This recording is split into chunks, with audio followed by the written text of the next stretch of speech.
عرصے بعد اس نے چودھرائن کو دیکھا تھا۔ جنت نے گڈو کو ساتھ لگایا مگر اگلے ہی لمحے نگینہ خاتون نے اسے جھٹکے سے پیچھے کھینچا۔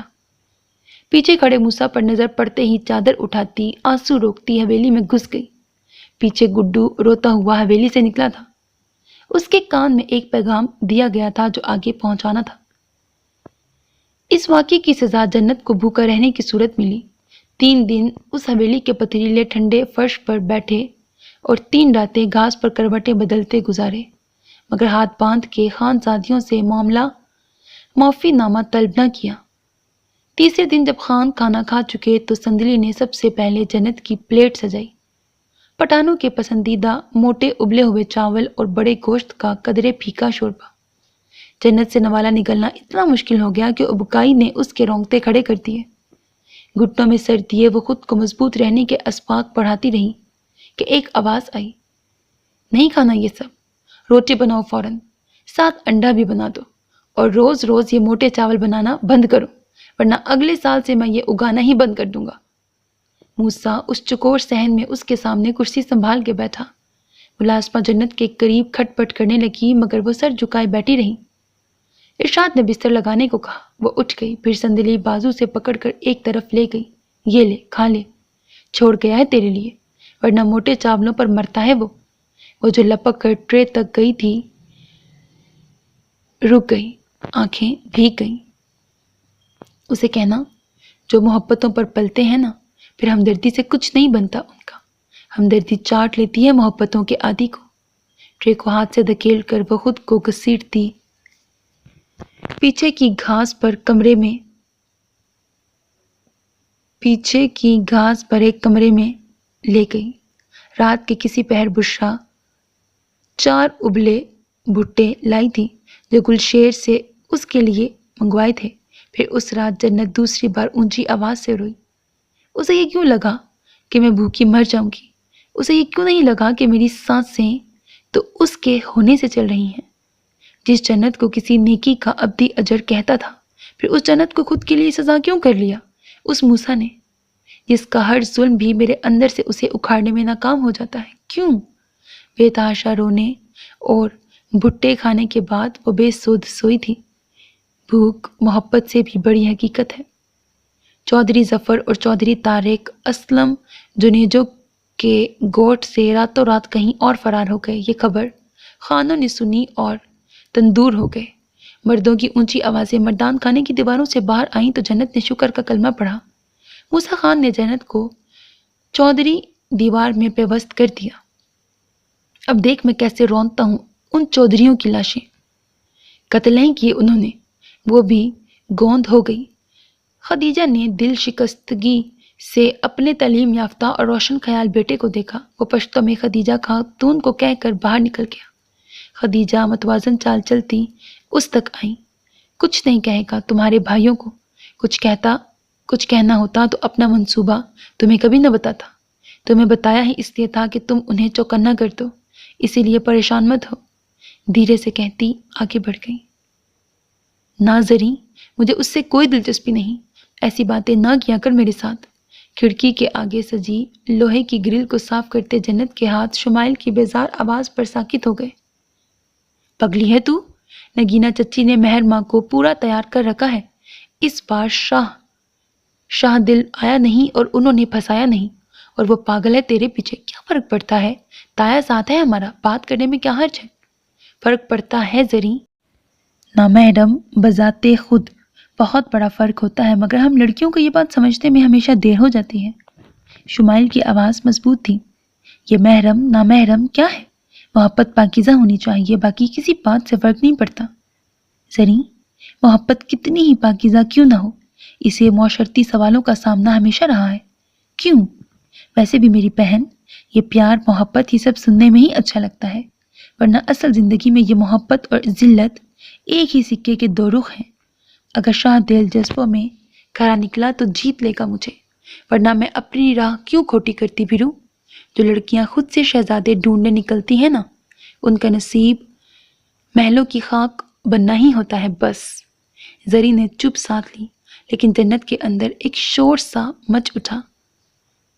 عدالت لگ گئی۔ دھڑا دھڑ دلائل امٹنے لگے۔ اس کی ساری زندگی کا دھوکہ شمائل کے چند الفاظ نے عیاں کر دیا۔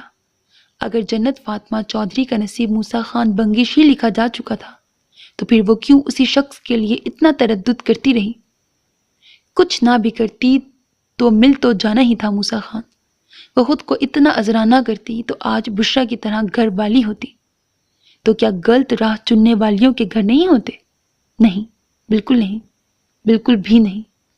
وہ وہیں ڈھہ گئی۔ سورج زمین سے روٹ کر دور جا کھڑا ہوا تو سرد ہوائیں سب کے بدن اپنی بے رخی سے ٹھٹرا دینے کے در پہ ہو گئیں۔ جنت نے موسیٰ کے لیے رونا چھوڑ دیا، مگر موسیٰ نے تو اسے دیکھنا تک چھوڑ دیا۔ وہ ہفتوں بعد حویلی کا رخ کرتا، کچھ دیر ٹھہرتا، پھر واپس فصلوں پر چلا جاتا۔ محمود اللہ چودھری کے کھیت اجڑ گئے، مگر ولایت خان بنگش کے کھیت سونا اگانے لگے۔ وہ دونوں ہاتھوں سے دولت سمیٹتا نہ تھکتا، یہ دیکھے بنا کہ ان فصلوں کو اپنا خون دیتا ان کا پوتا ہولے ہولے ختم ہو رہا ہے۔ ان کی سونے سی چمکتی آنکھیں اب سردیوں کی دھند سے نبرد آسمانی ڈال پڑے سورج سی دکھتی۔ جب کبھی لاشعوری طور پر وہ شاسمین یا مہرماں کے کپڑوں میں لپٹی زندہ لاش سی اپنی جنت کو دیکھتا تو دنوں سونا پاتا۔ جب وہ اپلے دہکاتی اور آنکھوں کی سرمئی لکیر سے آنسو پھلانگ کر باہر نکلتے تو وہ 2 دن تک کوئی شے حلق سے نہ اتارتا، ملازموں کو پیٹ ڈالتا، اپنا آپ زخمی کر بیٹھتا، محبت کی طرف مائل ہونے لگتا تو جلال کا فریادی ہاتھ ان دونوں کے درمیان آ کھڑا ہوتا۔ پھر اس ہاتھ سے جڑی نفرت اسے سب بھلا دیتی۔ اگر وہ جنت پہلے سی جنت نہ دکھتی تو وہ موسیٰ بھی کوئی اور ہی تھا۔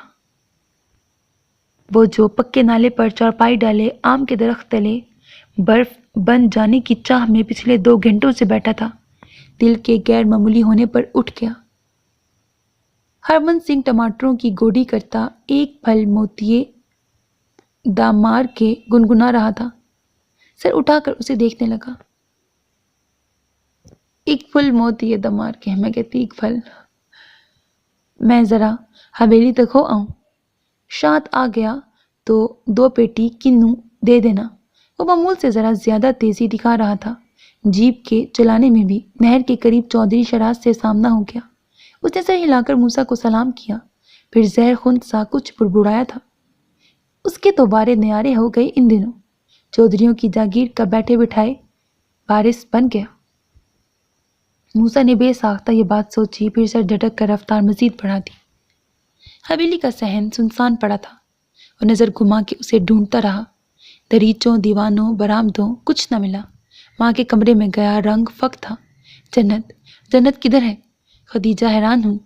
کچھ کہنے کو منہ کھولا، مگر وہ تیزی سے باہر نکل گیا۔ وہ بھی پیچھے ہی نکلی۔ وہ تقریباً دوڑتا ہوا پچھلے صحن میں گیا، مجمع میں نظر دوڑائی، کراہیں اور چیخیں۔ موسیٰ کا سانس تک ساکت ہو گیا۔ گلباز نے اسے چوٹی سے تھام کر کنویں میں لٹکا رکھا تھا، یوں کہ نیلا کر دینے والی سردی میں اس کے پاؤں برف ہوئے پانی میں تھے۔ 2 مینڈک اس کے پائنچے میں لٹک رہے تھے۔ کیوں وہ کنواں تقریباً خشک ہونے کے قریب تھا۔ وہ تکلیف اور خوف سے چیخ مار کے بے دم ہو جاتی۔ موسیٰ کچھ بھی سوچ سکتا تھا، مگر اتنا ظلم نہیں۔ وہ گھٹنوں پر ویسے ہی جھکا جیسے جلال کے مرنے پر جھکا تھا۔ رکوع کی حالت میں جھکے اسے لگا جیسے جلال چلا گیا تھا، ویسے ہی جنت بھی۔ آنکھیں لہو رنگ ہو گئیں۔ خدیجہ نے زور زور سے پشتوں میں گلباز کو روکا، مگر موسیٰ ولایت خان بنگش کی طرف بڑھا جو کرسی پر جمے سب دیکھ رہے تھے۔ خواتین نے پلو دانتوں تلے دبا رکھے تھے۔ 2 ملازماؤں نے بشرا کو تھام رکھا تھا، مگر پیار سے۔ وہ حویلی میں ایک اور شیر کا اضافہ کرنے والی تھی۔